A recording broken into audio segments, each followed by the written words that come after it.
What's up guys, welcome back to Paul's Hardware. The premise of this series, Build Fix, is pretty straightforward. If you want to build your own PC, the very first step, choosing the parts to build with, can be pretty daunting, but if you've been following the PC hardware space in the past 3 months or so, it has become even more daunting than it used to be, and that's largely because of the price of memory, as well as other components going up in prices like GPUs and SSDs. And while that does make this series a little bit more difficult to put together, it also means that it is more needed now than it ever was. So I want to say a big thank you to PCPartPicker for their continued sponsorship of this series. Let's dive in. Excellent! Today's video is brought to you by the Paul's Hardware store on paulshardware.net, the only official source for Paul's Hardware merchandise. Tantalizing t-shirts, brilliant beer sets, high-quality hoodies, and more, all featuring the classic thumbscrew for tasteful and refined viewers, or the 8-bit thumbscrew for tasteful and refined viewers who hate curves. New designs are added sporadically and at random, so head over to paulshardware.net and get some of that sweet, sweet merch right now. Or not right now, after you watch the video. Either way. All right, we're gonna be doing 2 builds today. One is a look back at how things have changed just in the past 3 or 4 months. The other is a bit more of a Hail Mary, looking at a much higher end build and just seeing what that would cost if you were to assemble a build with like 192 gigabytes of RAM right now. But we're not changing up the format too much. The builds were picked from the comments on this community post that I made yesterday. Definitely consider subscribing, and a big thank you to all of the responses that I got down in the comments section below. Quite a few recommendations to check out Micro Center, and just a shout out to them. If you have a Micro Center located close to you, they're one of the best places to go for good deals on PC hardware, especially if you're taking advantage of their combos. Unfortunately, not everyone can do that. I also attach a poll to each community post. This one is just winter weather. What is the least popular winter weather? Looks like it's ice. It's just the climate right now, I suppose. But okay, let's jump into our first build. This was suggested by Ryan Harder 3875. I'm also wondering if there's a Ryan Softer out there somewhere as well. But get the price of one of your builds in fall of 2025 before prices ballooned, and try to build a new PC now at the same cost with lower price or previous generation still available parts. Then compare performance difference. I like this idea. I'm not going to be able to do a performance comparison directly here, but I will be able to do a price comparison. And I'm pulling this from Build Fix 19, which was in late September 2025. I believe that was technically in fall. And this also represents, to me, sort of the sweet spot build, the build that's gonna get you like a lot of performance with hopefully or theoretically not a crazy high price. And this build, which had a 7800X 3D, was $2,400, $2,400 back in late September. This is my revised build from the parts list sent over by Fenton the Sparky, and now it is $4,000. Just a difference of about $1,600 in about 4 months. You know, that's pretty reasonable in terms of PC pricing. The funny thing is, since we can look at the actual prices from this September video, we can see that the CPU price hasn't changed much. It was about $360, now it's $375. Likewise, products like CPU coolers, power supplies, cases really haven't changed too much in price. The primary difference is, of course, going to be the memory, which cost $125 4 months ago. We're also going to see some big jumps in SSD prices. These were $90 and $210 for a 1 terabyte and a 4 terabyte drive, and those are higher end drives, the Samsung 990 Pro and the WD Black SN7100. And then, of course, GPU prices have also gone up. The MSI Ventus RTX 5080 that this build was put together with was $1,150, which seemed a little bit high at the time, but now seems like quite a bargain since that's jumped to $1,760. Our memory kit is up to $560. And man, those SSD prices, we're now at $200 for the 1 terabyte model and $650 for the 4 terabyte model. So what I'm gonna do is edit this parts lists and see what I can get for $2,400, which was the price that this system cost back in September, without sacrificing too much. I'm gonna do my best to keep some of the heavy hitting like core components like the 7800X 3D, which is a solid choice for a gaming PC, about $375 right now. You're gonna have to pay $450 to $500 for like a 9800X 3D or the just recently launched 9850X 3D. We're also gonna keep some of the components that haven't really changed in price, like the Peerless Assassin AIO. It's also nice to see that the motherboard has only gone up in price by about $5.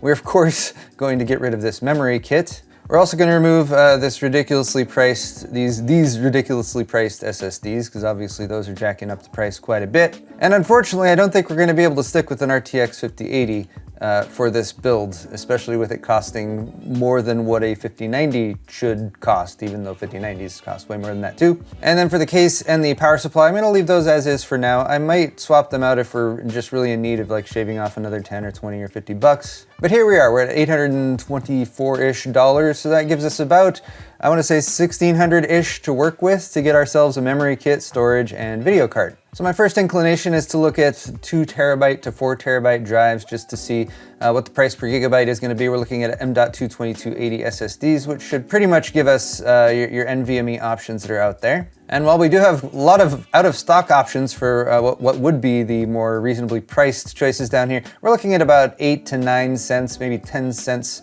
per gigabytes, looking at the cheapest drives that are out there, and there's a mix of 2 and 4 terabyte options. Now, obviously, the build that we're switching over from had a 5 terabyte configuration with a 4 terabyte and a 1 terabyte drive. We're just gonna skip over that and drop ourselves down to 2 terabytes in order to save the most amount of money. So if all we were looking at was the least expensive 2 terabyte drive, we're looking at about $192 for this King spec option here. I'm just gonna narrow down our capacity window, so we're only looking at 2 terabyte drives. Yes, we could get away with a 1 terabyte drive, but I feel like that would be just too much of a compromise. Other than the King spec, for $192, we're looking at $220 plus for any 2 terabyte drive. These drives we're selling for $90 to $100 on the cheaper side if you go back 3 or 4 months. So while this King spec drive is not going to be the best in terms of peak performance or anything, it is a Gen 3 drive, not a Gen 4, which is part of the reason why it's costing a little bit less. We'll still have read and write speeds well above 3,000 megabytes per second, so this is going to be a solid performer for a basic gaming PC and something you're not doing a lot of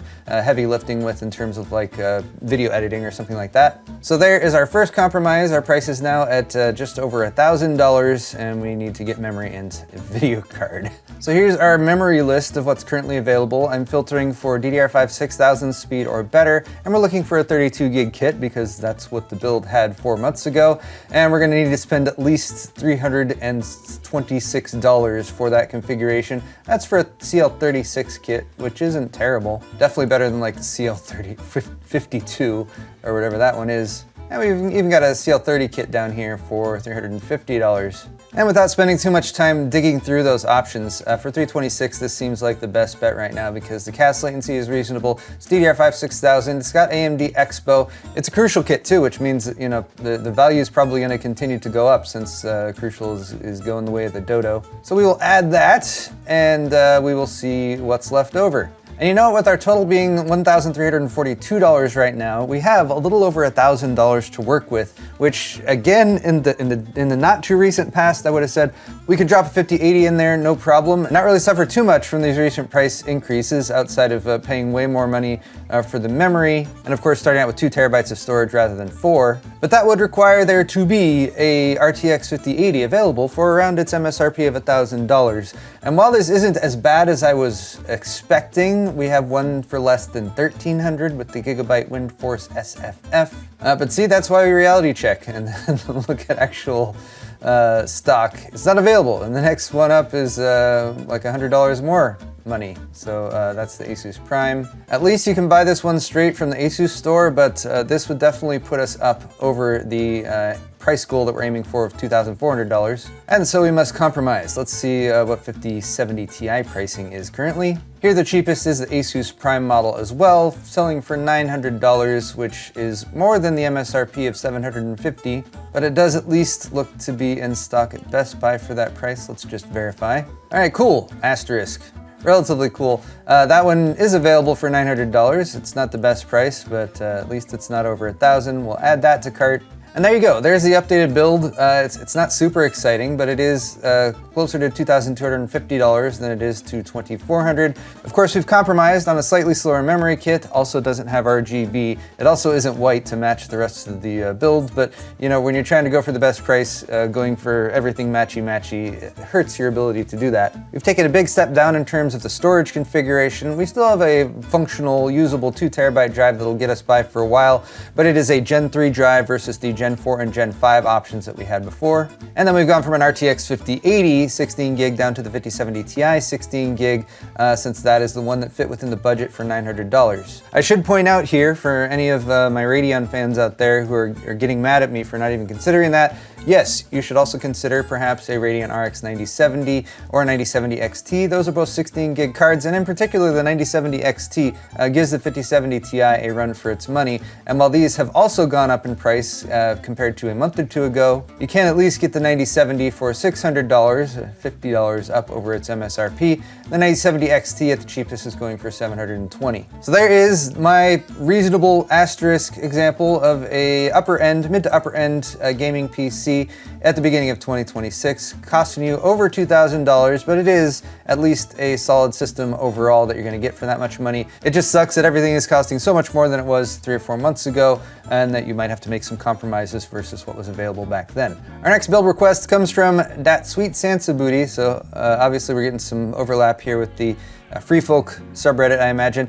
Build something with 192 gigs of RAM. So clearly, given the times, we're branching a little bit more into like the theoretical builds, and this one just seems like a bit of a Hail Mary, perhaps even an exercise in futility, but I'm going to make the bold choice here to attempt to keep the prices somewhat reasonable. So I'm not going to go with a Threadripper build. If you wanted to build something with 192 gigs of RAM, you're probably looking at something in the more prosumer range, something high-end desktop, and AMD's Threadripper CPUs definitely like fall within that category, but they are such a big step up in price for the motherboard, the CPU, the memory kits that you need to get for them, that I'm going to stick to AM5 for this build. We're going to stick to a 9950X3D, which is going to give you the most cores and threads combined with the best gaming performance for like a crossover system. To do 192 gigs though, you need like even more than a 2x64 gig kit. So that would get you to 128. You need 4x48 gigs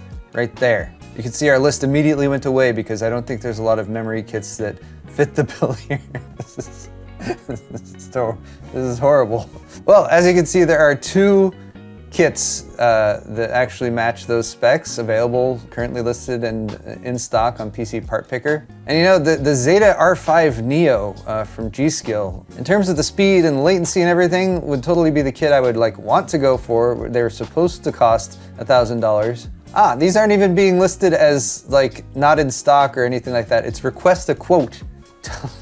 Newegg will tell you how much these cost. It's like you're doing a tasting menu at a really fancy restaurant or something like that. All right, real quick, there are no 2x96 gig kit. No, that doesn't exist. Yeah, there'd be like 8x24 gig, I guess would also be an option, but that would need a Threadripper platform. All right, so just to verify how locked in we are with our memory choice here, which I actually wasn't expecting there to be such a limited choice here. But even if we're looking at like an 8x24 gig kit, which there aren't many of either, and you would need like a Threadripper platform or something with that many DIMM slots in it to actually add 8 memory kits, but it's not expanding our options at all. The only thing that would really give us more choices if we compromised with a 128 gig kit instead of 192 gigs, but I mean, I feel like, you know, that's missing the point here. Those kits are available for a super reasonable $1,100-1,200 plus dollars, which means our choices for this build are Corsair Vengeance RGB or Corsair Vengeance without the RGB that costs $15 more. And, you know, since RGB makes everything faster, let's go ahead and start out with this one. So just to point out, just the memory kit is like hundreds of dollars, a couple $100 more than the entire build that we just did for the first build for this video. So that's kind of interesting.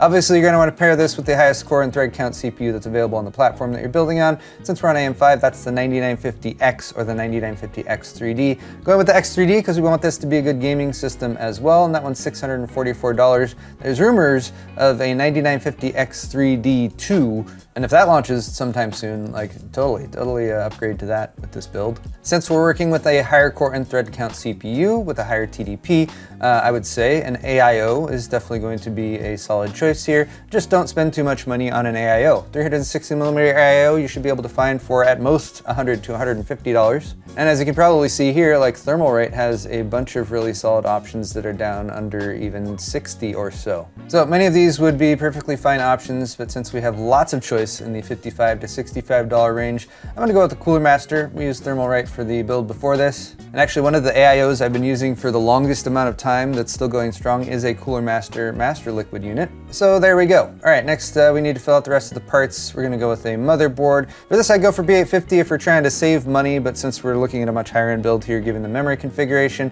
I'd say X870E, possibly even an X670 or X670E board if you were trying to save some money but still wanted more connectivity would be a good choice. And of course, if you can keep the price down to less than $300, that is good too. I have actually used the MSI Mag X870E Tomahawk Wi-Fi. It's down to $280. There's some other good choices here as well, but since I do have a bit of history with that, we will add it. Now call me crazy, but with 192 gigs of RAM, I feel like we need more than 2 terabytes of storage with this build. 4 terabyte drives are still competitive in terms of price per gigabyte compared to 2 terabyte drives, so just going by that. And we can see that the cheapest 4 terabyte drives are a little over $300. Of course, many of these are SATA drives. We don't necessarily want a SATA drive. We want a M.2 2280 NVMe drive. And for that, you gotta pay closer to $350 plus. Let's toggle NVMe on. That will help narrow things down as well. Are there any cheap options with a cache built in? The WD Black SN850X,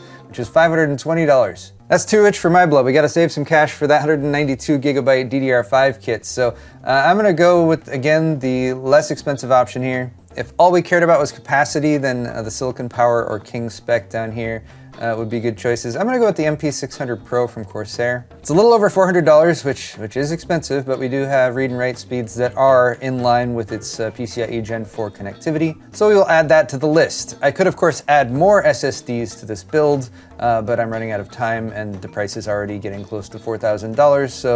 So let's round things out pretty quickly here. I wanted to use, this is just for fun. I wanted to throw in a case that is not terribly expensive, but it's a little bit of a step up from like your typical $70-ish cases that I recommend. The Lian Li LANcool 217 has gotten some very positive feedback recently in terms of performance and airflow. It also looks pretty cool. This is the Infinite version that has an infinity mirror and it's got these two really big, I think they're 200mm fans for intake that's kind of cut out of the glass. And it's not terribly expensive, only about $124, so we'll go with that one. One of the nice things about PCPartPicker is once you've started to pick things like your case, it's going to look at the case dimensions as far as compatibility with graphics cards and other components you have installed, AIOs, and it will tell you if you have any incompatibility issues. The only one we're getting right now is that the MSI Mag X870E Tomahawk motherboard might need a BIOS update to work with our 9950X 3D CPU, but that motherboard also has BIOS flash without a CPU installed, so we would be able to upgrade it there if the model that shipped didn't have an updated BIOS to be compatible with the newer processor.